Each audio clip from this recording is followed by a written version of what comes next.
Olá, pessoal! Dando então continuidade às nossas aulas sobre aprendizado de máquina, a gente vai falar hoje então sobre a nossa primeira técnica de aprendizado supervisionado, que é a técnica de regressão linear simples. Provavelmente vocês já viram esse conteúdo em alguma disciplina de estatística. Normalmente é um dos últimos tópicos a ser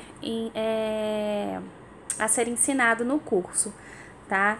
Então, a ideia dessa nossa aula é introduzir para vocês essa primeira técnica de aprendizado supervisionado, que vocês vão ver, que é uma técnica de regressão, né? Lembrando então da última aula, quando eu falei para vocês que o aprendizado supervisionado ele se divide em classificação e regressão.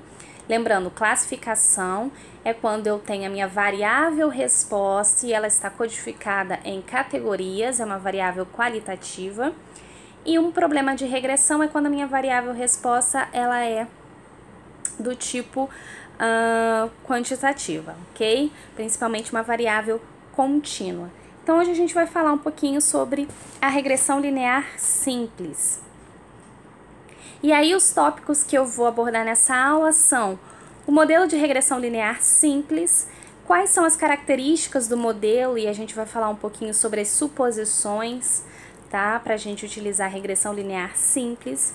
O significado dos parâmetros, então o que é um beta 0, um beta 1 no meu modelo de regressão linear simples. Como eu posso estimar esses parâmetros, tá? Então, para isso a gente tem os dois métodos, o método dos mínimos quadrados ou mínimos quadráticos e o método da máxima verossimilhança. E por fim, vamos ver então como avaliar a nossa regressão. Será que a qualidade, né, desse modelo está adequada? E a gente também vai ver um exemplo no R e acompanhado dessa aula teórica, eu vou preparar para vocês uma aula utilizando o software R com etapas de pré-processamento, de modelagem, utilizando um banco de dados específico. Então, vamos começar. Bom, então, basicamente, né, o modelo de regressão, tá? Ele pode ser do tipo simples, quando eu tenho uma variável independente, ou ele pode ser múltiplo, quando eu tenho duas ou mais variáveis independentes. Então, se eu incluo no meu modelo uma variável explicativa, eu vou estar trabalhando com o modelo simples.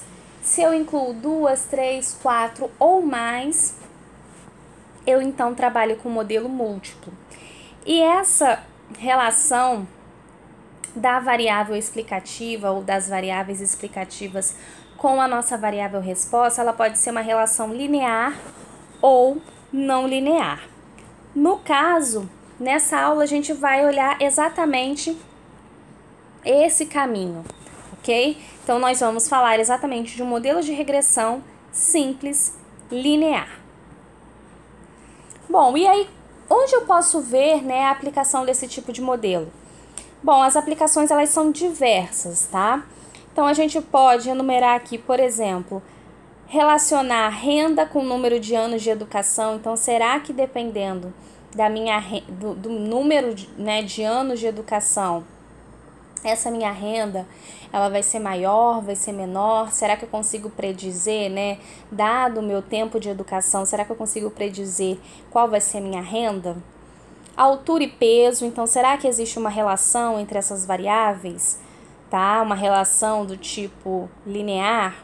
Lembrando que aqui a gente vai tratar de modelos simples, então vocês vão perceber que a gente sempre vai estar falando de uma variável explicativa e de uma variável resposta, tá? Outro exemplo, dose de um medicamento e resposta. Será que conforme eu vou variando a dose, essa minha resposta, ela também vai se modificando? Será que conforme eu aumento a dose, aumenta a minha resposta? Polimorfismo de nucleotídeo único, né? Uma mutação. Será que está relacionado com um traço quantitativo, ou seja, com um desfecho, tá?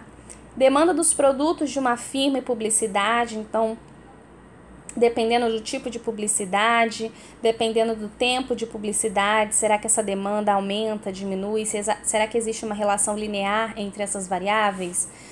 Variação dos salários e taxa de desemprego. Então, a ideia justamente do modelo linear simples, da regressão linear simples, é relacionar uma variável explicativa com uma variável resposta, buscando uma relação linear. Bom, então, para a gente motivar, né, para a gente dar início a essa aula, vou trazer para vocês uma motivação, ok? Então, vamos imaginar que o nosso objetivo, a gente tem um estudo, e o nosso objetivo é predizer o nível de colesterol, tá? E aí, como que a gente pode fazer isso? Então, vamos imaginar que o nível de colesterol é a nossa variável y, tá? A variável que a gente tem interesse. E ela seja uma variável aleatória e que a população tenha uma distribuição normal.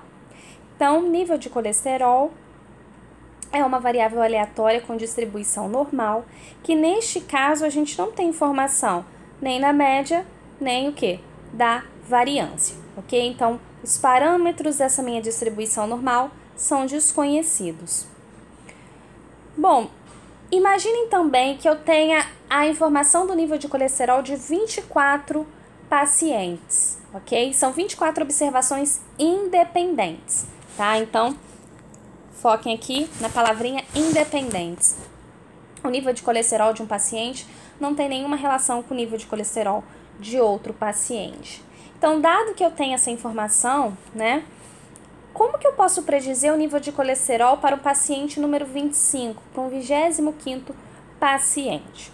Bom, dada a informação, né, que essa minha variável aleatória, ela vem de uma distribuição normal, e a gente sabe que para a distribuição normal, a média, né, ela traz uma boa informação, ela é um parâmetro, tá? A gente poderia pensar na seguinte estratégia. Por que não, então, determinar a média dessa minha distribuição, tá? E utilizar essa média para inferir o valor desse meu 25º paciente, o valor do nível de colesterol desse meu 25º paciente. É claro que, como existe variabilidade, essa média não vai representar exatamente o valor, né, do nível de colesterol, e por isso a gente tem também, somado a essa média, um erro que segue uma distribuição normal de média zero e variância desconhecida, ok? Então, eu poderia pensar no seguinte: vou calcular a minha média, porém, por eu não ter a informação da média populacional, eu vou utilizar a média amostral, ou seja, a média amostral, ela é uma estimativa para minha média populacional. Então, somando todos aqueles valores e calculando por 24, somando todos esses valores e calculando por 24, eu chego em uma média amostral de 3,35, ok? E aí, como a gente sabe, o ideal é que a gente não forneça uma estimativa pontual, mas sim também um intervalo de confiança. Então, calculando um intervalo de confiança de 95%, a gente chega, então, no intervalo com limite inferior de 3,03 e limite superior de 3,68. Então, lembrando que o intervalo de confiança de 95% representa o que pra gente? Se a gente tomasse 100 amostras, por exemplo, de 24 pacientes, calculasse a média utilizando essas 100 amostras, 100 desses intervalos de confiança, 95 desses 100 intervalos de confiança iriam conter o valor real, ok? Então, só para relembrar também lá da estatística, como que é calculado esse intervalo de confiança? A gente toma a nossa média amostral, mais ou menos, né? Então, para calcular o limite inferior e superior, a gente toma o valor de T para o nível de confiança que a gente quer, então de 95%, a gente vai olhar 2,5, né? Para cada cauda da nossa distribuição normal. S é o nosso desvio padrão da amostra e raiz de N, no nosso caso, raiz de 24. E assim eu chego, então, no intervalo de confiança. Então, vocês percebam, né, que tendo apenas a informação de 24 pacientes, eu poderia falar para esse meu 25º paciente que a média, né, que é provável, né, que ele tenha um nível de colesterol, né, em torno de 3,35, com um intervalo de confiança de 3,03 a 3,68.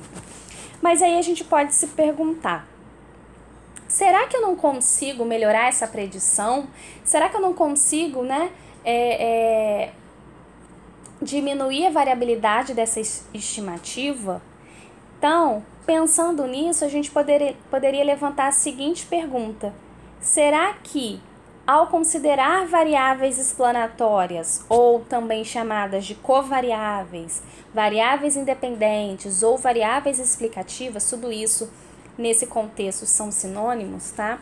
Será que se eu considerar variáveis explicativas que estejam relacionadas com a minha variável resposta, será que eu não consigo gerar, né, uma estimativa com menor variabilidade?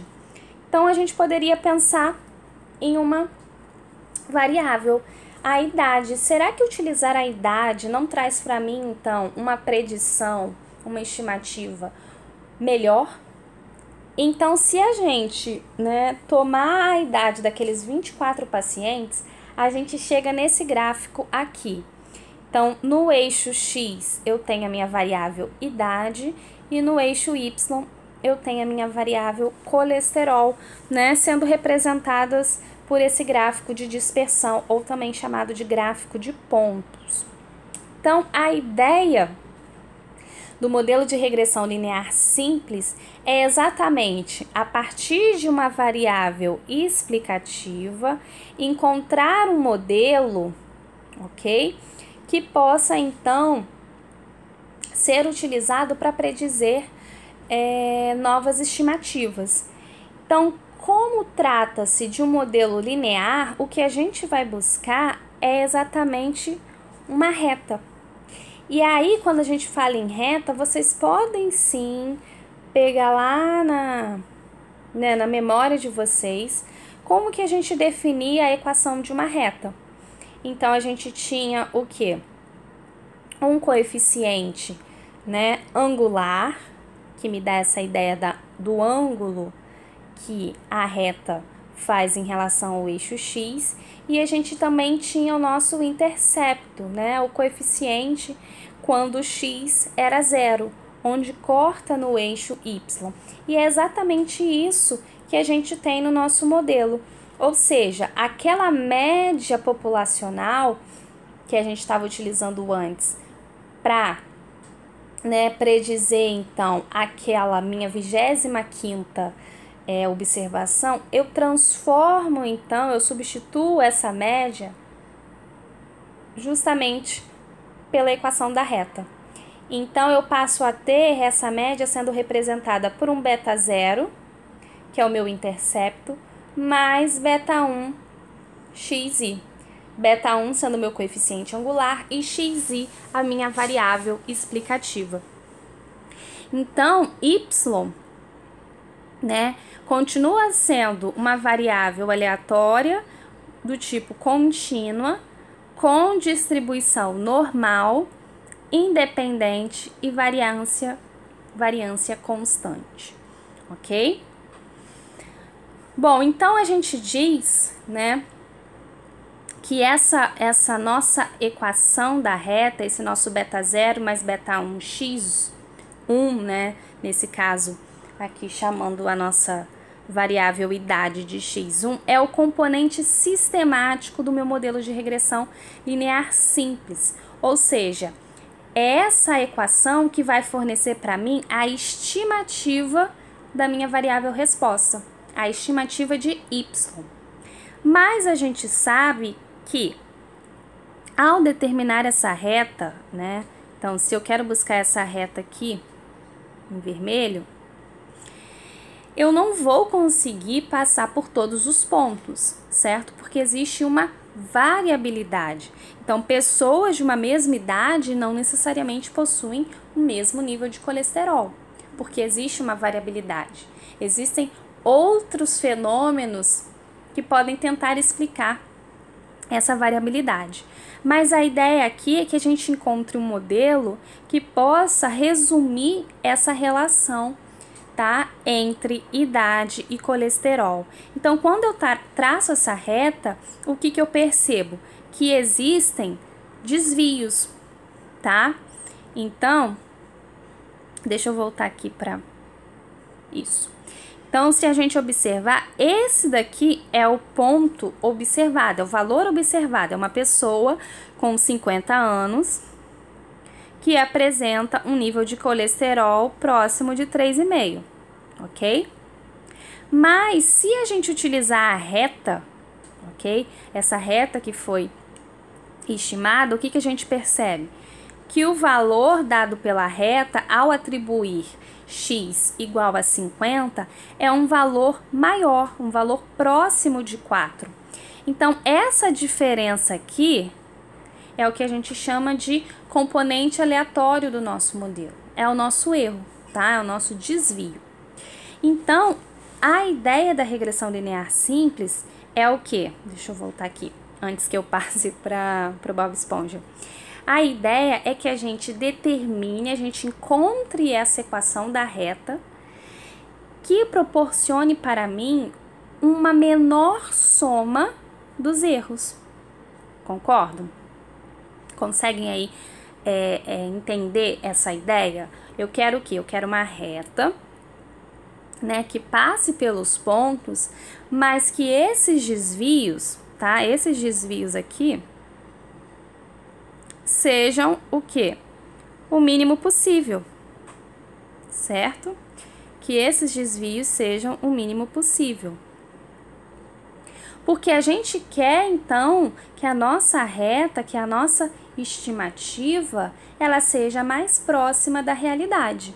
Então, quando eu trago aqui para vocês a figura do Bob Esponja, eu quero determinar uma equação da reta, né, que vai estimar para mim esses valores, que seja o quê? O mais próximo possível do valor real, do valor observado, tá certo? Então, para eu buscar essa melhor reta, eu preciso de uma reta em que eu tenha o mínimo de erro possível, tá? Então, o nosso modelo de regressão linear simples para N observações, ele pode ser escrito da seguinte forma.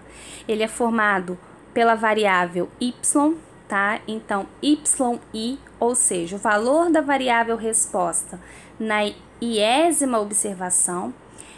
Esse valor ele vai ser dado pela soma do beta 0, que é o coeficiente linear, né, ou o intercepto, mais beta 1, que é o coeficiente angular, vezes xi, que é o valor da variável explicativa na iésima posição, mais o quê? O erro do modelo.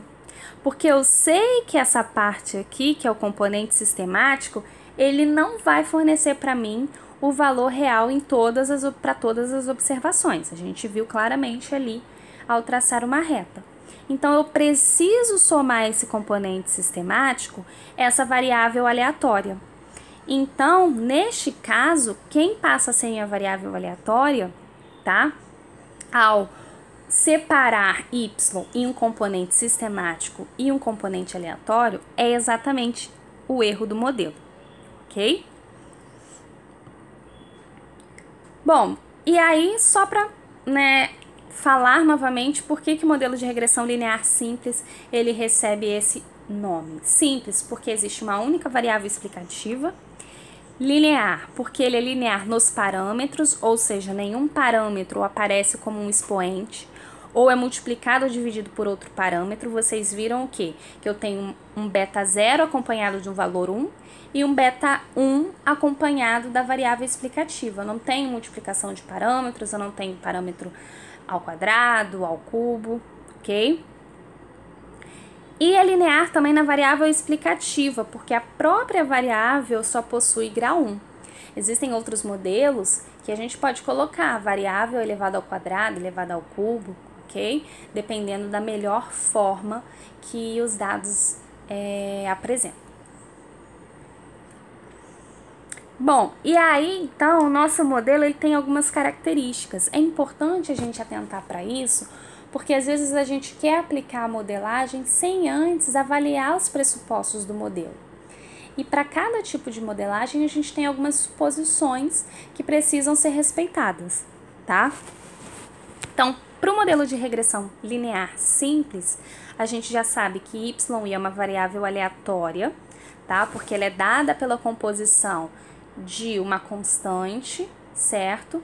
Que é o nosso componente sistemático, que é a equação da reta, mais um termo aleatório, que é o nosso erro do modelo, ok? A gente também tem informação de que os valores observados de x são fixos, ou seja, x não é uma variável aleatória, ok? X e y são pares de observações, então por isso a gente consegue traçar aquele diagrama de dispersão, ok? Porque esses pontos são dados por esses pares de x e y. O erro, ele possui média, né? Valor esperado igual a 0, ok? E variância constante, variância sigma ao quadrado constante. E é importante falar também que os erros, né, eles não são correlacionados. Logo, a covariância é 0, tá? Os erros, eles não estão correlacionados. Isso daí é importante a gente verificar, porque é muito comum, né, a gente observar erros correlacionados em problemas de séries temporais, tá?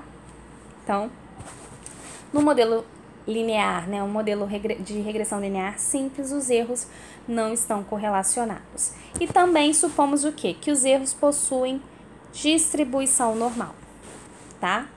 Então, consequentemente, como os erros possuem distribuição normal, somados a um termo constante, a nossa variável resposta também apresenta distribuição normal.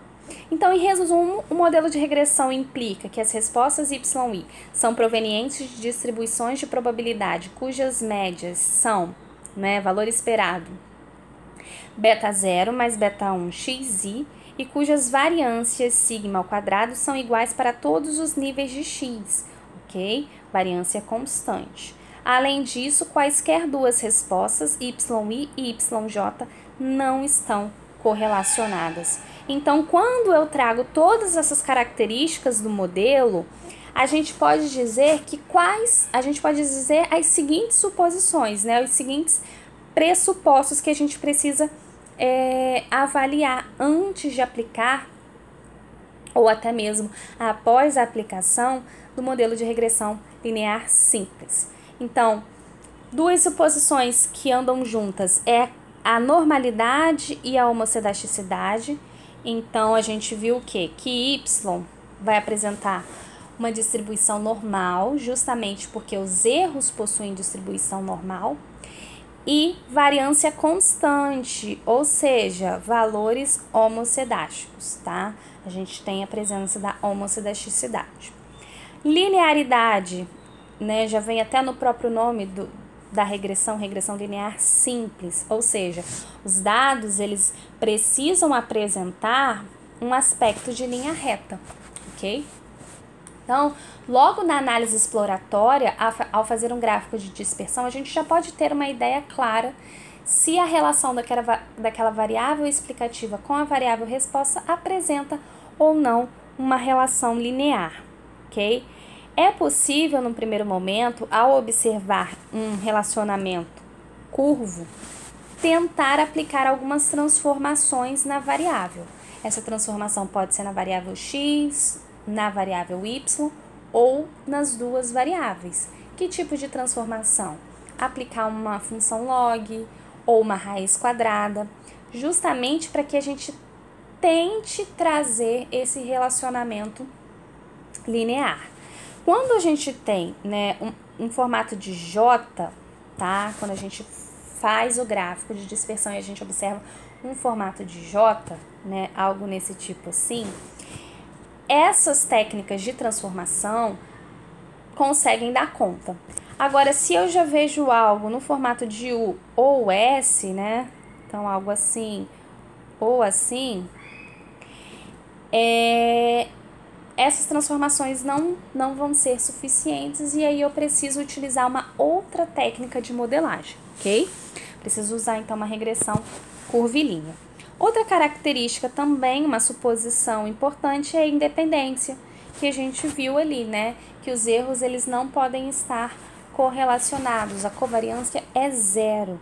Então, consequentemente, os valores de y, né, eles são independentes, ok?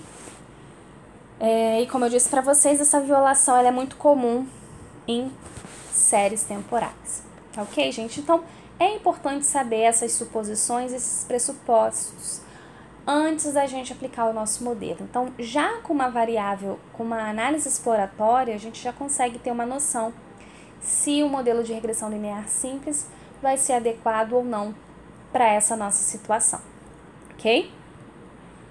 Bom, e aí falando um pouquinho mais do significado dos parâmetros, né? Eu já falei aqui para vocês o que é o beta 0, o que é o beta 1, mas só para relembrar, né? Esses parâmetros, eles são exatamente iguais aos parâmetros que a gente viu com relação à equação da reta, né? Quando a gente estudava matemática. Então, eu tenho beta 0, que é chamado também de intercepto ou coeficiente linear. Ele é dado justamente quando x assume o valor 0, então é o valor de y, quando x vale 0. Às vezes, esse intercepto que vai ser representado, né, vai ser apresentado para a gente do nosso modelo, pode ser que ele faça sentido ou não, porque nem sempre a gente vai ter um valor de x igual a 0, tá? Para aquela variável que a gente esteja utilizando no nosso modelo. O beta 1, por sua vez, é o coeficiente angular, tá? Ou o coeficiente de regressão, que representa a inclinação da reta. Então, qual interpretação a gente tem de beta 1? Beta 1 vai representar para mim o seguinte: todas as vezes que eu ando uma unidade em x, eu vou andar beta 1 unidades em y, ok? Então, vamos imaginar lá no nosso exemplo colesterol e idade. Então, a minha idade está representada em anos. Então, a cada vez que eu ando um ano, eu aumento em beta 1 o meu nível de colesterol, tá? Que a gente vai determinar daqui a pouquinho. Então, esses são os significados dos dois parâmetros, beta 0 e beta 1, ok? E aí, como eu falei para vocês, para a gente estimar essa nossa reta, o que a gente precisa estimar? Os nossos parâmetros. Porque se a minha reta ela é dada, né, por yi igual a beta 0 mais beta 1 xi, yi eu tenho, xi eu tenho. Então, a partir desses valores, eu vou determinar os parâmetros que vão representar a minha reta, ok? Então, o primeiro passo para a gente determinar o nosso modelo é obter as estimativas de beta 0 e beta 1. Então, gente, lembrando, né, lá da estatística, que toda vez que eu estou usando esse símbolo de chapéu, né, o acento circunflexo, ele traz para mim a ideia de estimativa, ou seja, não é o valor real, mas o quanto eu estou estimando, ok? Então, a gente vai estimar esses dois valores, beta 0 e beta 1, de modo que esses desvios, tá? Esse nosso erro seja o mínimo possível, ok? Então, quando a gente fala, eu quero estimar os parâmetros de maneira que o meu erro seja o mínimo possível, ao falar em mínimo, a gente pensa em minimizar uma função. E minimizar uma função, a gente pensa em derivada. Então, é justamente isso que a gente vai fazer para estimar esses nossos parâmetros. Então, a primeira metodologia que a gente vai ver é o método dos mínimos quadrados ou mínimos quadráticos, que consiste em minimizar a soma dos quadrados dos resíduos, tá? Que é aquele desvio lá, né, do valor estimado para o valor real. E aqui a gente vai chamar de RSS, que vem do inglês Residual Sum of Squares, ok? E aí, se a gente olhar a fórmula, O RSS, ele é dado pelo somatório de I de 1 até N, EI ao quadrado. O que representa esse E? É esse erro, tá? É esse desvio, ok? E por que eu preciso elevar ao quadrado? Por quê? Porque se vocês observarem, eu vou ter valores, né, desse erro positivos e negativos. Por quê? Porque se eu defino que o erro é o valor, vamos ver aqui, é o valor observado menos o valor estimado, então, quando eu pego valores observados maiores que o valor estimado, por exemplo,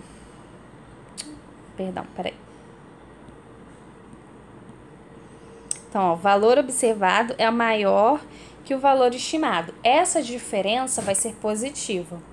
Mas se eu pego um valor observado que é menor que um valor estimado, essa diferença vai ser negativa. Então, se eu simplesmente somar esses valores, eu não vou estar lidando com valor real, tá? Porque eu vou ter valores negativos reduzindo valores positivos. Por isso, a importância de elevar ao quadrado, que é a mesma coisa que a gente faz quando a gente trabalha com variância, ok?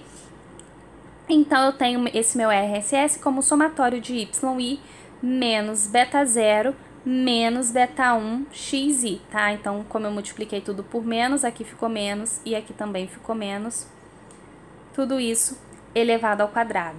Então, como eu falei para vocês, se a gente quer minimizar, a gente vai calcular a derivada. Como eu tenho dois parâmetros, então a gente vai calcular uma derivada parcial.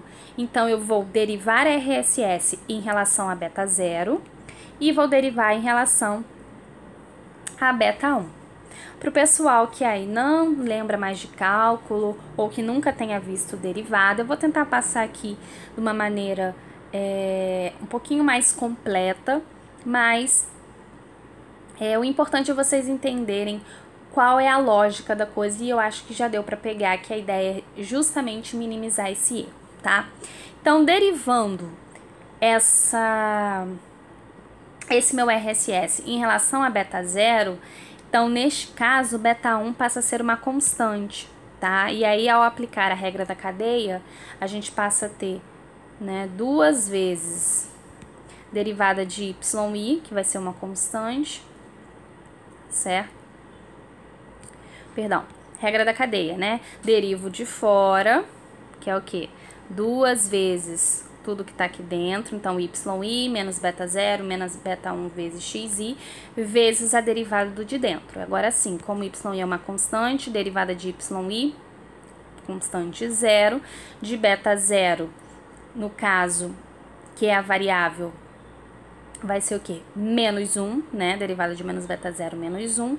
E derivada de menos beta 1, xi, tudo isso aqui sendo uma constante, 0. Então, essa minha derivada passa a ser menos 2 vezes somatório de YI menos beta 0 menos beta 1, xi, tá? Lembrando que beta 0 e beta 1 aqui são as estimativas. Ao derivar em relação a beta 1, agora eu passo a ter quem? Beta 1 como variável e os demais valores constantes. Então, ao derivar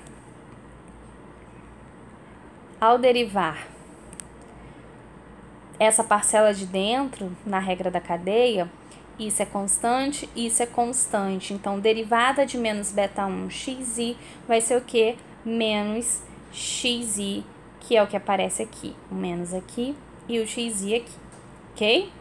Então, preciso determinar o mínimo, preciso derivar. Após a derivada, o que eu preciso fazer? Igualar a 0, tá?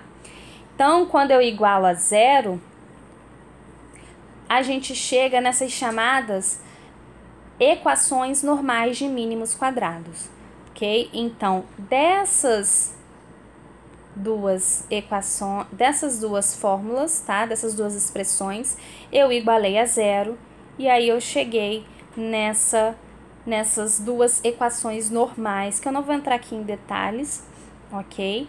Mas, se vocês quiserem, basta então vocês tomarem essas equações e simplificarem nessas duas equações normais, ok? Então, tendo, né, a informação de que a estimativa de beta zero é igual a y barra, certo?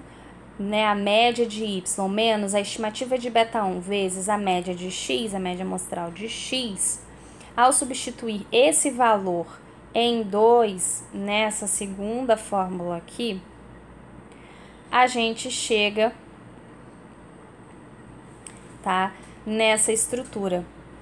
Beta 1 chapéu, né, estimativa de beta 1, somatório de xi ao quadrado, igual a somatório de xi vezes yi menos nx barra y barra mais n, estimativa de beta 1, né, o beta 1 chapéu, x barra ao quadrado. Ok?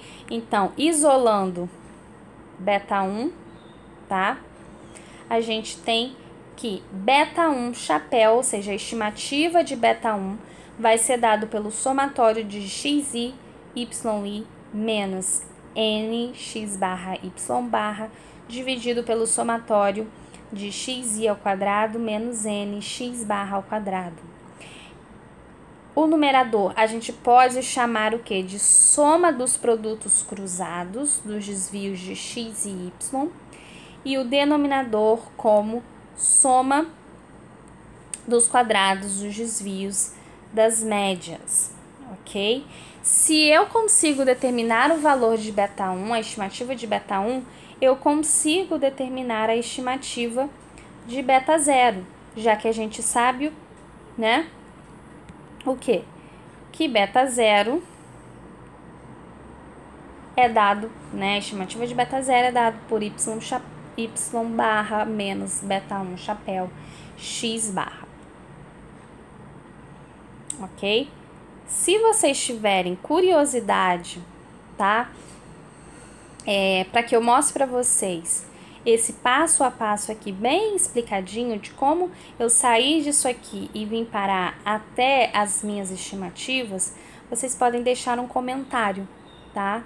Que aí eu faço um vídeo só sobre o método dos mínimos quadrados, ok? Bom, e aí, né, dada aquelas duas, né, as duas somas, né, a soma dos produtos cruzados e a soma dos quadrados dos desvios das médias, tá? Ao abrir cada uma daquelas somas, a gente chega então, tá? Nesses dois, exatamente o que a gente vê aqui no da nossa expressão, no nosso numerador e no denominador, tá? É só uma representação. Por que a gente pode chamar o numerador de soma dos produtos cruzados e o denominador de soma dos quadrados dos desvios das médias, tá? Esse slide é só essa demonstração, ok? Então, aqui, ó, os produtos cruzados e a soma do desvio das médias. Bom, então, como agora eu consigo determinar, né, eu tenho já uma fórmula para estimar os meus coeficientes, pegando aquele nosso exemplo, né, utilizando o colesterol como variável resposta e idade como variável explicativa, eu posso calcular o quê? A média de y, a média de x, e eu consigo jogar nas duas somas para determinar, então, o valor de beta 1 e, consequentemente, o valor de beta 0. Então, se eu tenho a estimativa de beta 1 e tenho a estimativa de beta 0, eu consigo chegar o quê? No meu valor estimado de y. Vai ser dado por beta 0, que é 1,28, mais 0,05xi. Então, agora, tendo essa reta, né, essa equação da reta, para qualquer valor de x, eu consigo estimar um valor de y, ok? Bom, felizmente a gente não precisa calcular nada disso na mão, né? A gente tem os softwares estatísticos que nos permitem fazer todas essas análises de maneira bem simples. Então, a gente vai ter um vídeo, né, mostrando como fazer isso no R, mas só a título de curiosidade para essa nossa aula teórica, é bem simples. Se a gente define para o R que a gente quer um LM, né, um modelo linear, tendo como variável resposta colesterol e variável explicativa a idade, o que ele traz para a gente? A determinação dos coeficientes, tá? Então, aqui com mais casas decimais, com maior precisão, mas a gente observa que são os mesmos valores calculados, ok? E se eu der, não, aqui não mostra, mas se eu der um summary desse modelo, né? Se eu pedir a função summary desse modelo, ele dá mais informações detalhadas que a gente vai ver nessa aula teórica e no finzinho, tá, desses slides. Então, só para a gente perceber novamente, né, dada aquela interpretação do coeficiente angular, o que que eu vejo? Que a cada vez que eu aumento um ano na idade, né, eu aumento o colesterol em quê? Em 0,05, tá?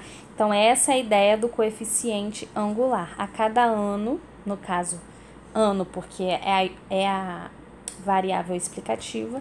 Então, a cada ano que eu aumento, o paciente ele aumenta em 0,05 no seu colesterol, ok? Bom, então a gente viu o método dos mínimos quadrados, mas existe uma outra forma da gente determinar esses parâmetros, tá? Então, quando a distribuição de probabilidade do erro é especificada, e nesse caso a gente, né, especificou lá nas suposições de que o erro possui distribuição normal, esses meus estimadores, beta 0, beta 1 e também a variância, que até o momento é desconhecida, eles podem ser obtidos pelo método da máxima verossimilhança, tá? Qual que é a ideia desse método? Para isso, ele vai utilizar a função densidade de distribuição de probabilidade, tá? De y. Como eu falei para vocês,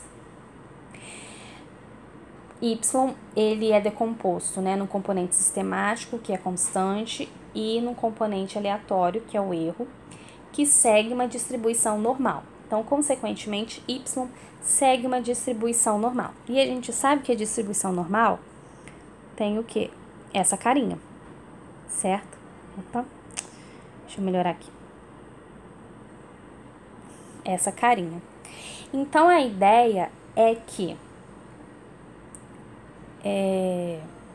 ao olhar essa distribuição normal, se yi, tá, que é o valor observado, ele estiver próximo da cauda, essa altura aqui, que eu vou até mudar de cor, vou botar roxo, essa altura aqui vai ser pequena, certo? Agora, se yi estiver mais próximo do centro, tá, dessa distribuição, então vamos imaginar aqui no centro. Olha o tamanho da altura, é uma altura maior, certo? Então, essa altura, ela vai funcionar como essa medida de consistência. E essa altura, ela vai ser dada, né, por essa densidade, por essa função de densidade, tá? E aí, como eu tô olhando cada observação, né, eu tô olhando yi, então eu tô olhando cada uma das observações. Ao multiplicar essas densidades, que são essas alturas, esse produto das densidades, ele é visto, né, ele é chamado de função de verossimilhança, tá? Então, a função de verossimilhança é o produto dessas densidades, desses parâmetros, né, ou melhor, o produto dessas densidades que é visto como, né, essas densidades são vistas como uma função dos parâmetros desconhecidos, é chamada de função de verossimilhança. Então, coloquem na cabeça de vocês, o produto dessas densidades constituem a função de verossimilhança. E o método da máxima verossimilhança, ele busca o quê? Ele busca a maior verossimilhança, então, o maior produto. Então, aquela estimativa que vai, do parâmetro que vai fornecer maior produto, vai ser, então, escolhido, tá? E essa busca, ela pode ser feita tanto de forma analítica, quanto de forma numérica. Então, só para ver se vocês entenderam um pouquinho, a gente tem essa imagem aqui que eu vou tentar dar um zoom, que eu quero que vocês observem com detalhes, porque nem sempre, nem todo mundo consegue entender o método da máxima verossimilhança, tá? Então, o que eu vou marcar aqui em roxo são os valores reais, ou seja, os valores observados de y, ok? Certo?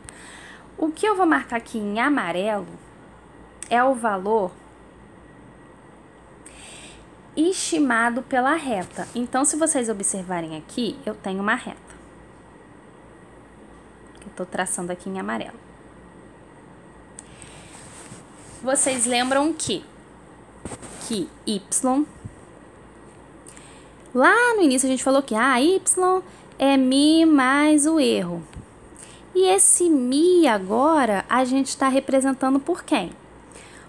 Por beta 0 mais beta 1 xi. Mi média, tá? O valor esperado.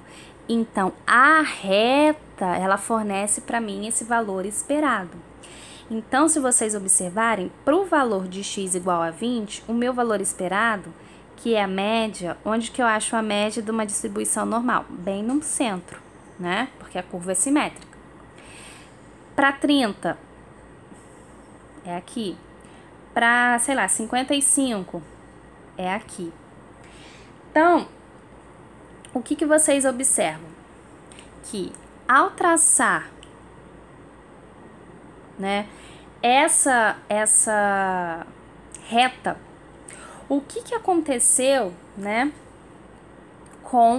deixa eu voltar aqui para o roxo, a altura dos valores observados em relação a essa função densidade. Então, essa aqui é a altura, essa aqui é a altura. Aqui a gente nem vê a altura, por quê? Porque o ponto está muito distante do que foi estimado, que é esse aqui. O estimado está muito distante do real, ok? Então, a ideia é, imagine que eu traço uma reta um pouquinho mais abaixo. Se eu traço a reta um pouquinho mais abaixo, as minhas curvas, elas vão se deslocar para cá. Certo? E o que vai acontecer com a altura dos valores observados? Vai aumentar. Então, o produto vai aumentar. Então, essa é a ideia do método da máxima verossimilhança, ok? Maximizar, então, esse produto das densidades. E aí, como a gente tem uma distribuição normal, essa nossa função densidade vai ser dada por essa expressão aqui, tá? Que é a expressão que representa a distribuição normal, ok? Só que quem tem a distribuição normal? O erro. E como que eu calculo o erro? É o quê? O valor observado menos o valor estimado. Ok, gente? E aí, então, agora eu não tenho só dois parâmetros. Eu tenho o beta 0 e o beta 1, que eu tinha lá no método dos mínimos quadrados, mas eu também tenho a variância. Então, o método da máxima verossimilhança também permite eu estimar a variância, ok? E aí, o raciocínio vai ser o mesmo, só que agora a gente vai derivar parcialmente em relação a três parâmetros, beta 0, beta 1 e sigma ao quadrado, variância, igualar a zero e resolver as equações, ok? Então, novamente, eu vou passar por essas fórmulas, mas caso alguém tenha interesse, eu gravo então um vídeo só falando do método dos mínimos quadrados e do método da máxima verossimilhança, destrinchando esse passo a passo, ok? Até a gente chegar nas nossas equações. Então, se vocês observarem, a gente vai chegar em equações idênticas àquelas equações normais encontradas no método dos mínimos quadrados, ok? Bom, então, agora que eu já sei como estimar os meus parâmetros β0 e β1, então, consequentemente, eu consigo chegar nessa minha reta, a gente começa a levantar algumas perguntas do tipo, ok, consegui estimar, mas será que esses valores, eles estão adequados? Né? Será que essa reta que eu encontrei, ela é boa para estimar os valores? Né? Então, como é que tá essas estimativas dadas por essa reta? Então, essa é a etapa de avaliação da regressão. Então, a primeira avaliação que a gente vai fazer é em relação aos parâmetros. Porque pensem só, se o meu parâmetro ele não é significativo, principalmente o β1, que é o coeficiente angular, que é ele que vai definir para mim a presença, né, dessa relação entre variável explicativa e variável resposta, porque se β1 vale 0, eu não tenho x na minha equação. Então, consequentemente, eu passo a ter o quê? Algo constante. Para qualquer valor de x, vai ser o mesmo valor de y. Então, como o β1 é considerado mais importante, porque é ele que vai definir a declividade da reta, a ideia é verificar o seguinte: será que essa estimativa ela é estatisticamente significativa em termos de ser diferente de 0? Então, a gente define nossa hipótese nula como β1 sendo 0 e a hipótese alternativa como β1 sendo diferente de 0. Então, se β1 ele não diferir estatisticamente de 0, significa que o efeito linear de x sobre y não é significativo. Ou seja, eu rejeito a minha hipótese, eu não rejeito a minha hipótese nula, certo? Então, para a gente testar essa hipótese nula, a gente pode utilizar dois procedimentos, tanto a análise de variância, ANOVA, quanto o teste T. Se vocês lembrarem lá da estatística, a gente usava teste T o quê? Quando a gente tinha 2 grupos e a ANOVA quando a gente tinha 3 ou mais grupos. Mas se a gente aplicasse uma ANOVA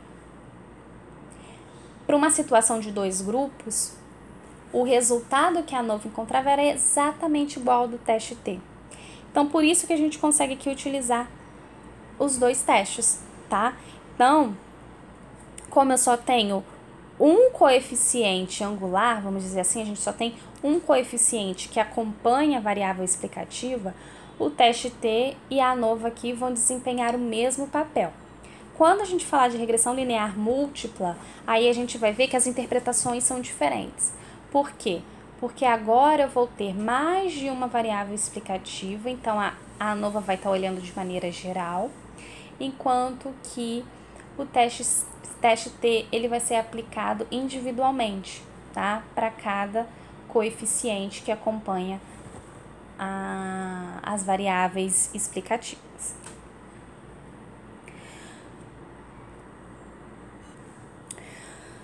Bom, a análise de variância, ela consiste em decompor a variação total das observações em duas partes.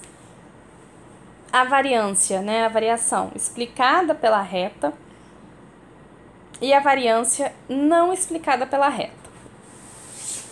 Então, vamos observar a seguinte imagem, tá? Então, eu tenho aqui a minha reta estimada, ok? E tenho aqui o meu valor observado. E tenho aqui também uma reta que representa a média amostral. Ou seja, se eu simplesmente pegasse as minhas observações, calculasse uma média, eu teria um valor constante para todos os valores de x. Então, quando eu calculo, tá, a diferença do valor observado até a reta, eu tenho o quê? O desvio em relação ao valor ajustado pela regressão. Ou seja, o quanto que a minha reta de regressão não conseguiu capturar do meu valor observado, ok? Quando eu tenho, tá, essa altura que é dada pela diferença do valor da reta até o valor da média, eu tenho desvio do valor ajustado em relação à média. Ou seja, o quanto que a reta melhorou comparado à média. Então, só para a gente entender de novo, lá no início a gente pensou o quê? Vamos calcular a média dos 24 pacientes para tentar estimar o valor do nível de colesterol do 25º paciente. Ou seja, a gente simplesmente calculou a média. Vamos imaginar essa situação, tá, gente? Para facilitar. Então, vou supor aqui que esse 25º paciente, ele teve um nível de colesterol de 5, tá? Que é esse valor real aqui. E utilizando a informação dos 24 pacientes, eu calculei uma média de 3, ok? Então, enquanto eu estaria errando ao utilizar a média para estimar o valor do nível de colesterol em 2 unidades, ok? Ou seja, essa é a variação total, é o desvio em relação à média, certo? Aí eu fui lá e incluí o quê? A variável idade no meu modelo e cheguei nessa reta. Essa reta, ao ser utilizada para estimar o nível de colesterol do 25º paciente, forneceu para mim um valor, o quê? Igual a 4. Então, essa reta continuou errando. Mas agora o meu desvio, o meu erro foi menor, foi de 1 unidade. Então, eu ganhei em 1 unidade comparado à média, certo? Eu saí de 3 para 4. Mas eu ainda continuei errando em 1 unidade. Ok? Então, se a gente, né, for decompor esse desvio maior, que seria do 3 ao 5, a gente pode dividir em 2 tipos de desvio, da média em relação à reta e da reta em relação ao valor observado, ok? Espero que tenha ficado claro aí para vocês. Bom, então, nessa análise de variância, né, ao compor essas variações, a gente está justamente olhando isso, tá? O quanto eu ganhei ao utilizar uma reta. Então, se eu usasse a média, olha o tamanho dos desvios. Muito maiores do que quando eu utilizei uma reta para estimar o meu valor. O meu desvio reduziu, tá? Então, eu ganhei em precisão na minha estimativa, porque eu reduzi minha variabilidade. Então, dadas aquelas fontes de variabilidade, eu posso definir aqui 3 tipos de variância. A variância devido à variável dependente. Então, se vocês observarem aqui na diferença, eu estou calculando o quê? O valor observado em relação à média, certo? Eu tenho a variância devido à variável dependente em relação à reta de regressão, ou seja, o quanto eu ainda não consegui capturar com o meu modelo, o valor observado menos o valor estimado. E eu tenho a variância devido à reta de regressão, que é o quanto a minha reta conseguiu capturar em relação à minha média, tá? Então, daquelas 3 fontes de variabilidade, eu consigo definir aqui 3 variâncias. E aí, eu chego na minha tabela nova, tá? Então, se vocês lembram lá, também da estatística, quando a gente utilizava a ANOVA, ela fornecia pra gente o quê? A razão F. A estatística do teste era essa razão F. Então, aqui a gente transforma um pouco do que a gente viu lá na estatística para essa questão do modelo de regressão linear. Então, minha hipótese nula é de que não existe associação entre x e y, enquanto que minha hipótese alternativa é de que existe associação entre x e y. Como eu disse para vocês, na regressão linear simples, eu só tenho uma variável explicativa, consequentemente, o fato de não existir relação entre x e y significa que beta1 vale 0. Por isso que a ANOVA vai fornecer para a gente o mesmo valor do teste T, tá ok? E aí, quando a gente usa a tabela ANOVA e chega na nossa razão f, que é dada, né, pelo quê? Pelo quadrado médio, tá, da regressão dividido pelo quadrado médio da regressão dividido pelo quadrado médio do resíduo, ok? Que são exatamente aquelas variâncias que a gente viu. A gente chega, então, na nossa razão f. Se a nossa razão f for maior que o nosso f tabulado, tá? E esse f, ele é dado dependendo do número de covariáveis, que nesse caso é o que? 1, a gente só tem uma variável explicativa, o número de observação e o nível de significância, certo? A gente, valor de P, né, é o número de covariáveis, e N é o número de observações, então vai ser N menos P menos 1, a gente chega na nossa razão F. Se a nossa... a gente chega no F tabulado. Se a nossa razão F for maior que esse F tabulado, a gente rejeita a nossa hipótese nula. Então, se a gente rejeitar a hipótese nula, a gente diz que existe uma associação entre x e y. Então, que essa associação ela é significativa. Então, como a gente pode observar nessa figura, na letra A, a gente observa o quê? Que, né, essa reta, ela consegue explicar bem. Então, x explica y. Olha o quanto eu ganhei, certo? Com a reta comparado à média. Agora, no segundo caso, essa reta talvez não seja significativa. Por quê? Porque é praticamente um valor constante. Então, nesse caso, x não explica y, tá? Então, essa é a ideia da ANOVA. Ela quer avaliar se existe esse relacionamento entre x ou y. Então, ela fornece pra gente, né, um valor de tomada de decisão que vai ser por meio do valor P.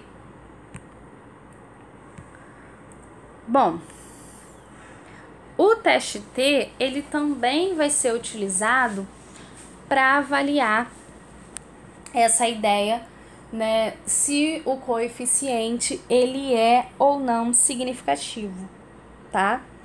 Então, só para reafirmar, neste caso, o teste T ele vai ser idêntico à ANOVA, tá? O resultado vai ser idêntico, porque a gente só tem um coeficiente, uma variável explicativa. Quando a gente tiver mais de uma variável explicativa, que é no caso da regressão linear múltipla, o teste T ele vai avaliar cada coeficiente, enquanto que a ANOVA vai avaliar o modelo de maneira geral, ok?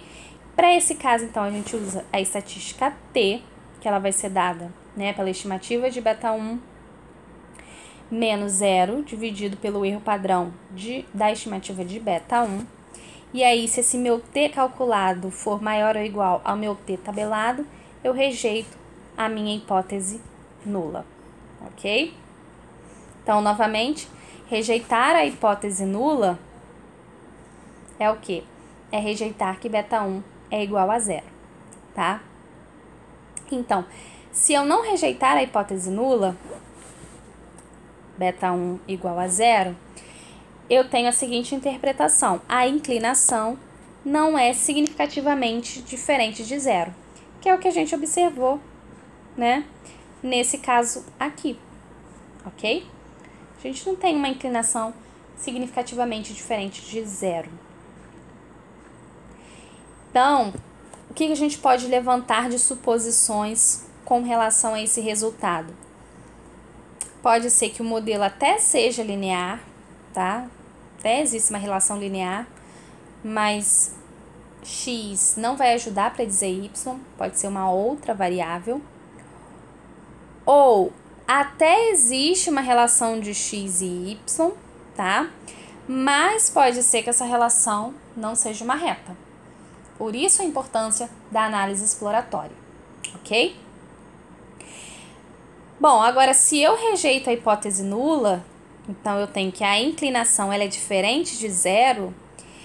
X ajuda a predizer y, então há uma relação entre x e y, mas não significa que a gente deva parar por aí, tá?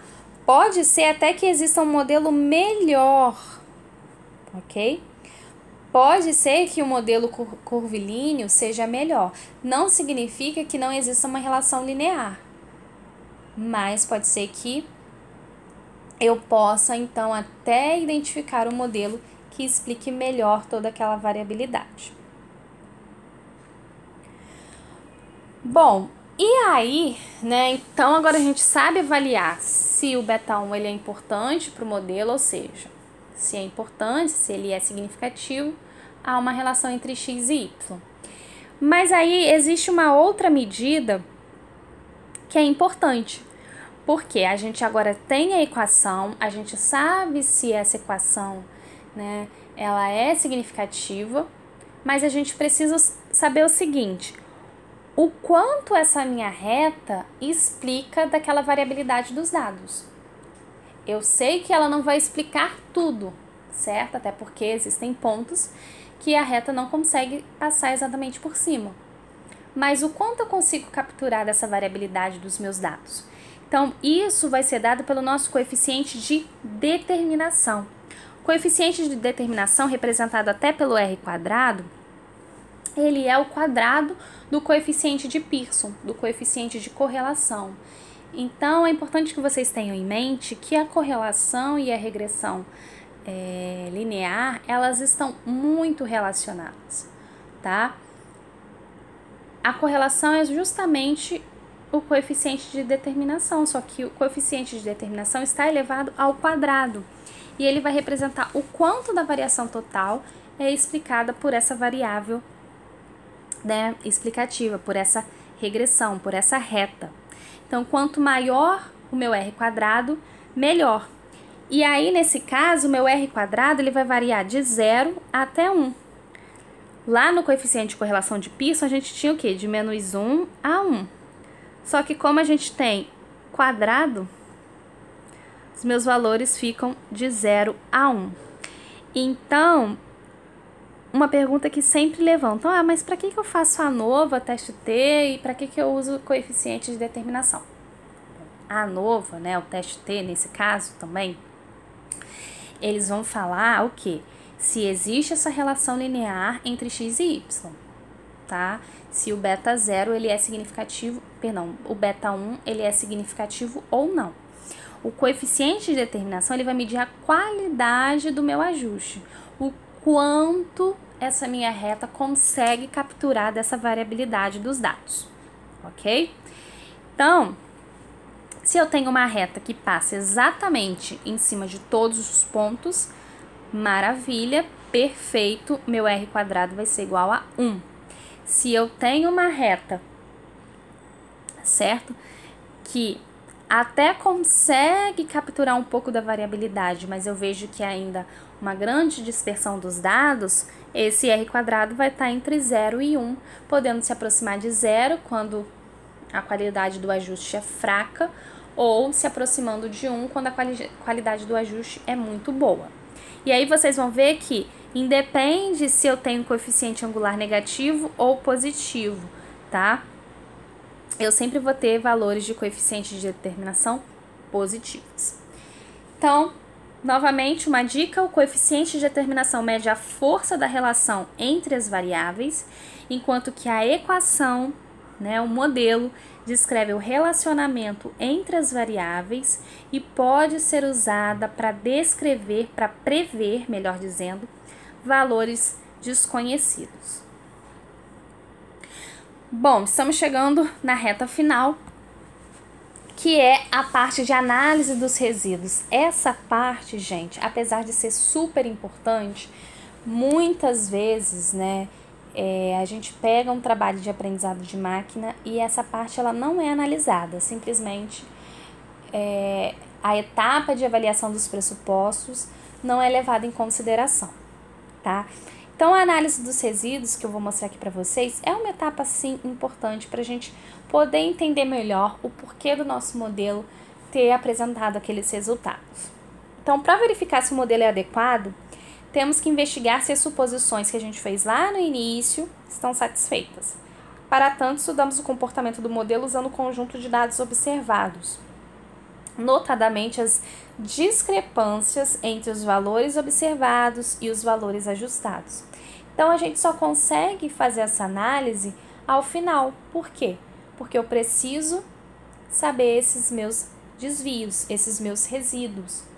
Porque eu só consigo determinar os meus resíduos quando eu tenho as minhas estimativas, tenho a minha reta, ok? Então, esse resíduo a gente vai chamar aqui de EI, tá? Com a letrinha E, e vai ser definido pela diferença do valor observado pelo valor estimado. Então, a gente falou lá no início que o nosso modelo, ele tinha o quê? Os meus erros, eles tinham distribuição normal, né? Com média zero, ok? E variância constante. Então, aqui nessa imagem, eu vou trazer para vocês umas carinhas que a gente precisa identificar e perceber se o nosso modelo ele tá adequado ou não. Então, se eu olho para os meus resíduos padronizados e observo algo, né, com os meus resíduos distribuídos aleatoriamente em torno de zero, isso é ideal, porque isso está me trazendo a ideia de que os meus dados têm distribuição normal com média zero. Quando eu observo o que a gente chama de formato de funil, tá? Isso já traz uma ideia de que minha variância não é constante. Então, a ideia lá da homocedaticidade, aquela suposição, está sendo violada. Se eu observo também, né, que esses meus resíduos apresentam um aspecto fora da aleatoriedade, que eu identifico um padrão, pode ser então que a reta não seja o melhor modelo. Ou seja, ainda existe uma relação que eu não estou conseguindo capturar com o meu modelo. E também se eu observo, né, meus dados distribuídos aleatoriamente em torno de zero, com aproximadamente, normalmente a gente considera, né, 2 desvios para baixo e para cima, e valores que ultrapassam esses limites, podem ser que esses outliers sejam valores influentes para o meu modelo. Então, a análise de resíduos vai trazer essa ideia para a gente. E o bacana é que o R, né, o modelo, ele traz todos esses gráficos de maneira automática, para a gente já fazer essas interpretações. Então, vamos ver esse primeiro caso, tá? Que é o gráfico dos resíduos versus os valores ajustados, tá? Então, o que a gente percebe? Valores aleatórios em torno aqui de zero. E aí, se a gente observar essa curvinha aqui estimada, ela é quase próxima, o quê? De uma reta. Então, nesse caso, tá bacana, ok? Agora, na segunda situação, no caso 2, eu já percebo o quê? Um padrão de não linearidade. Então, existe ainda alguma coisa ali naquele relacionamento de x e y que não foi capturado pela reta, tá? Então, pode haver uma relação não linear entre as variáveis explicativas e a variável resposta, nesse caso, a variável explicativa, né? E a variável resposta, e o padrão pode aparecer nesse gráfico se o modelo não capturar o relacionamento não linear. Então, resíduos igualmente espalhados ao redor de uma linha horizontal sem padrões distintos é uma boa indicação de que não há relacionamentos não lineares. Outro gráfico que o R também fornece para a gente é esse gráfico dos quantios teóricos pelos resíduos padronizados, tá? O resíduo padronizado é um resíduo dividido pelo desvio padrão dos resíduos. E ele é bem bacana, né? Que é esse gráfico que é plot, que a gente chama, que se esses meus pontinhos eles estão bem distribuídos em torno, né, dessa minha reta, eu tenho a indicação de que os meus resíduos são normalmente distribuídos. Agora, se eu vejo que esses meus pontos, eles se desviam de maneira severa, então nesse caso aqui a gente já observa o quê? Os pontos se desviando bastante dessa minha linha reta, eu já posso então levantar, né, o seguinte questionamento de que talvez esses meus dados, eles não apresentem distribuição normal, eles não tenham vindo de uma população com distribuição normal. Então, o ideal, né, o que a gente quer observar nesse tipo de gráfico é que os resíduos estejam bem alinhados a essa linha tracejada, tá? Próximo gráfico é o gráfico da raiz quadrada dos desvios padronizados em relação aos valores ajustados. Então, vocês vão perceber que aqui a gente só tem valores positivos, ok? Então, esse gráfico mostra se os resíduos, né, com média zero e variância 1, são distribuídos igualmente ao longo dos intervalos da variável explicativa. Então, o que a gente quer observar aqui, novamente, é que os pontinhos estejam distribuídos de maneira aleatória, sem, né, uma tendência, tá? Então, esse gráfico também ele é útil para verificar essa ideia da homocedasticidade. Então, se eu percebo uma linha horizontal com pontos aleatoriamente distribuídos, ok, vai me trazer essa ideia, né, de variância constante. Se não, que é aquela ideia do funil, eu posso, né, observar que aquela minha suposição de homocedasticidade está sendo violada, ok? E aí, outra coisa importante também a gente avaliar na análise de resíduos é a questão dos pontos de alavancagem e de influência. Bom, a gente sabe, né, a gente conhece um outlier desde lá da estatística, que é aquela observação discrepante, tá? Que no nosso caso aqui é aquela observação que vai apresentar um grande resíduo, que ao calcular a diferença do valor observado para o valor estimado, eu vou ter então uma grande diferença, um grande resíduo. E aí a gente pode classificar esse outlier sendo um ponto de alavancagem ou um ponto de influência, ou uma observação influente. O ponto de alavancagem é aquele ponto que tem, né, um valor de x longe da média de x. Então, observem essa figurinha. Ponto de alavancagem, tá, que está aqui representado no eixo y. Se vocês observarem para esse primeiro gráfico, ao tomar todos esses pontinhos aqui, provavelmente a minha média vai ser algo em torno desse ponto. Então, esse pontinho, esse outlier aqui, tá próximo do valor da média, certo? O valor de x, esse pontinho, tá próximo do valor x da média. Então, eu tenho uma baixa alavancagem. Agora, se eu olho o gráfico de baixo, a média desses pontinhos aqui vai dar em torno daqui, né? E o valor de x, esse pontinho, tá aqui. Olha a diferença. Então, nesse caso, esse pontinho aqui apresenta uma alta alavancagem. Com relação às observações influentes, são aquelas que alteram a inclinação da reta, tá? Inclinação da nossa equação da reta. Se vocês perceberem, eu tenho a maioria dos meus pontos aqui e um ponto aqui em cima. Então, quando eu for traçar a minha reta, o que vai acontecer? Eu vou tentar capturar a informação dessa reta e algo que seria para estar aqui vai ter uma inclinação maior. Então, esse ponto, ele tem uma alta influência, certo? Ok? Aqui também, gente, esses gráficos também dava pra gente fazer interpretações de alavancagem, tá? Então, só para vocês verem aqui, ó, se eu calcular a média, vai estar mais ou menos aqui. Então, esse aqui tá aqui, então tem pouca alavancagem. A média aqui vai estar mais ou menos aqui, a outra tá aqui, alta alavancagem, tá? Com relação a... Vou fazer de azul, tá? Azul claro. Com relação a influentes, Esses casos aqui, ó, eu vou traçar uma reta aqui, pouca influência. Aqui já tem inclinação, pouca influência. Mas agora aqui, eu teria algo por aqui.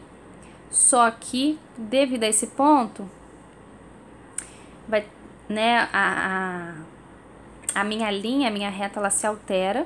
E aqui eu teria algo assim. Eu teria algo assim, mas por conta desse ponto, é provável que eu tenha algo assim, tá? Então, pontos influentes têm uma grande influência no ajuste do modelo, ok? E o método para encontrar esses pontos influentes é comparar o ajuste do modelo com e sem cada observação. Então, eu verifico com essa observação, como que está meu modelo? Sem essa observação, mudou muito? Então, eu verifico se esse ponto é ou não é influente, ok? Então, só para mostrar aqui de novo, a imagem não está com uma resolução muito boa, mas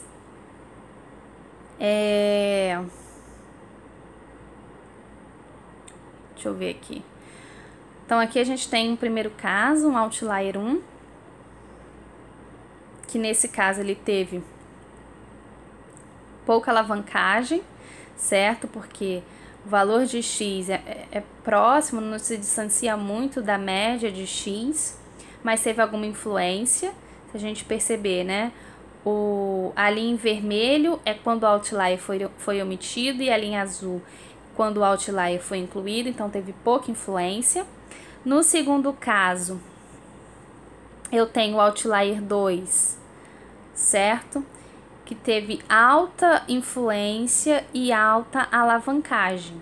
Então, se a gente perceber, né, a média vai estar mais ou menos em torno, né, valor de x aqui, enquanto desse outlier está em torno daqui, então eu tenho uma alta alavancagem.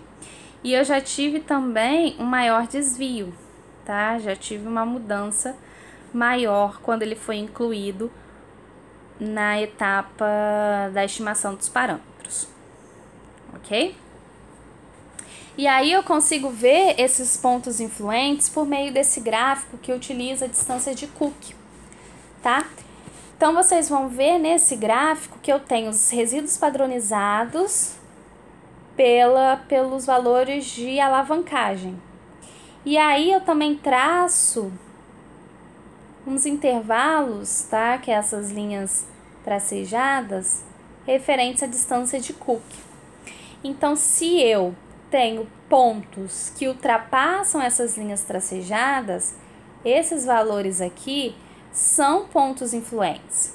Então, quando os casos estão fora dessa distância de Cook, os casos são influentes para os resultados da regressão. E esses resultados eles vão ser alterados se excluirmos. Então, nesse exemplo aqui, no caso 2, eu vejo o seguinte. Quando, né, eu tinha um beta 1 de 2,14, ao remover esse ponto passa para 2,68, e eu tinha um R quadrado, coeficiente de determinação de 0,75, 0,76, e ao remover esse ponto passa para 0,85. Eu ganho em torno de 10%, tá? Só na remoção desse ponto. Então, é importante que a gente leve isso em discussão. A gente comente da importância de se analisar o que esse ponto representa para minha amostra. Será que é um caso atípico mesmo, né? Ou é comum identificar isso, mas nessa nossa amostra só tinha um valor observado? Então, levem isso em discussão, levante esses pontos, ok?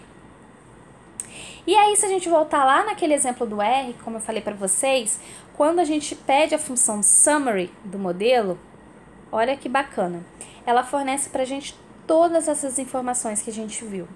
Primeiro, ela traz uma análise aqui, né, umas medidas resumos dos resíduos, então eu já consigo perceber, né, uma mediana próxima de 0, tá? Se vocês observarem, o primeiro e o terceiro quartil quase simétricos, também o mínimo e máximo. Então, se eu pensasse, né, se eu olhasse isso aqui para um box plot, eu teria algo nesse estilo, né? Trazendo uma ideia de simetria. E ideia de simetria me traz o quê? Distribuição normal, ok? Logo em seguida, eu tenho os valores dos coeficientes, do intercepto e da idade. Tenho o erro padrão e tenho o valor T lá, tá vendo? Teste T. A gente viu o teste T para o coeficiente beta 1, mas a gente também pode calcular para o beta 0. Só que, nesse caso, o mais importante para a gente é o beta 1, porque é ele que vai trazer essa informação se aquele coeficiente é significativo ou não, né? Então, induzindo o quê? Se x tem relação ou não com y, relação linear ou não com y. Nesse caso, a gente vê o quê? Que os dois coeficientes possuem valores estatisticamente significativos, tá? Valores P muito abaixo de 0,05. Também mostra aqui embaixo, né, pra gente, o erro padrão residual de 0,334, o R quadrado múltiplo e ajustado. Com relação ao R quadrado múltiplo e ajustado, isso é bacana quando a gente está comparando modelos, tá? Porque conforme a gente vai aumentando o número de variáveis no nosso modelo, o R quadrado sempre vai aumentar, tá? Então, só que a gente precisa ter um controle desses valores, porque não adianta eu ter um modelo que, sei lá, vai estar com R quadrado de 0,82 e eu tenho 50 variáveis, e um modelo com R quadrado de 0,80 que tem 5 variáveis. Não compensa esse 0,02 para acrescentar 45 variáveis, tá? Então, o R quadrado ajustado, ele é bacana porque ele vai incorporar no seu cálculo o número de preditores que é utilizado no modelo, tá? Então, se eu for comparar modelos de regressão linear, a gente compara com R quadrado.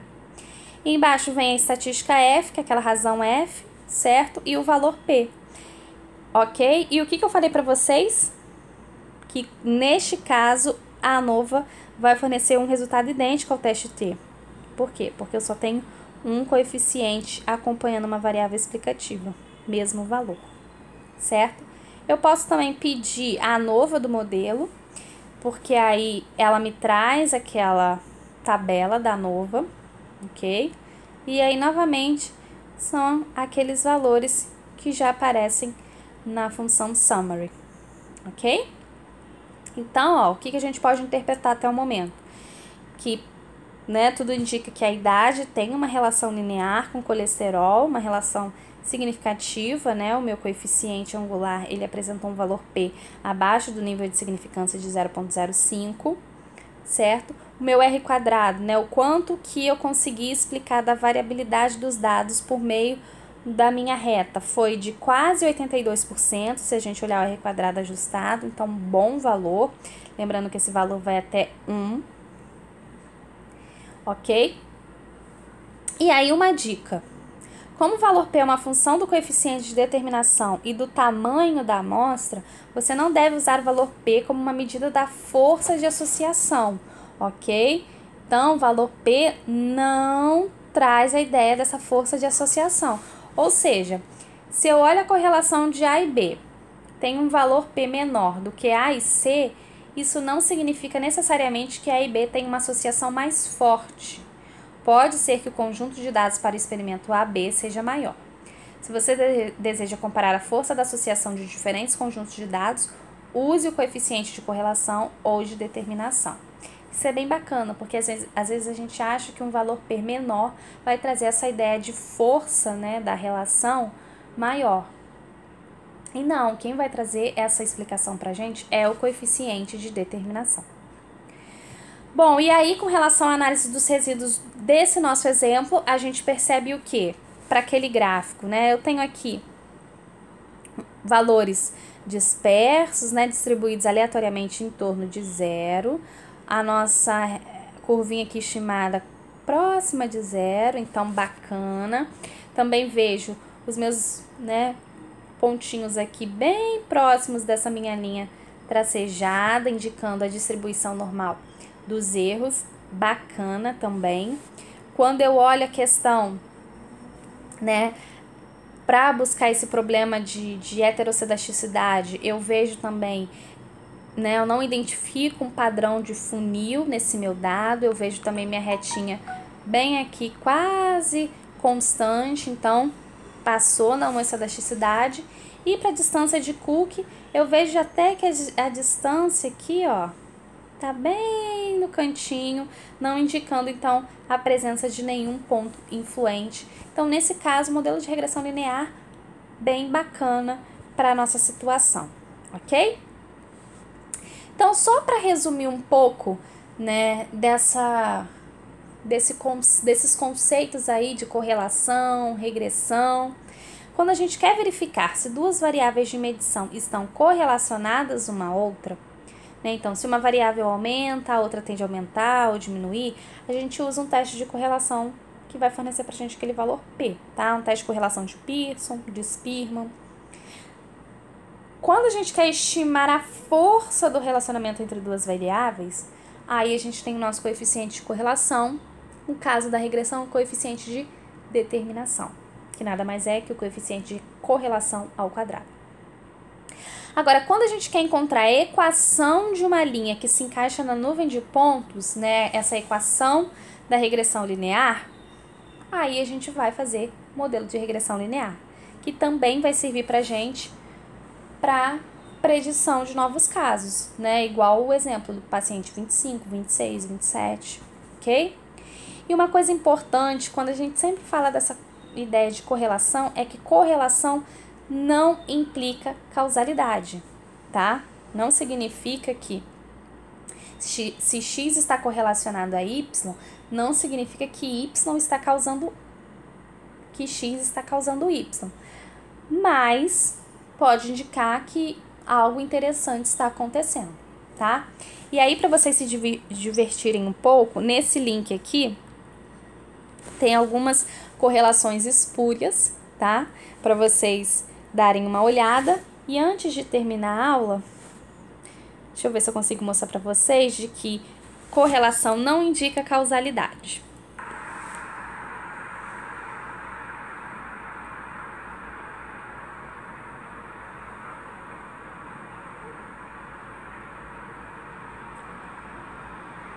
Então, se vocês observarem, eu posso afirmar que é ele que está empurrando o trem, mas se a gente observar, tem uma alta correlação, certo? Então, por hoje é só, pessoal. Espero que vocês consigam aproveitar essa aula e a gente se vê na próxima aula. Essas foram as referências e até mais!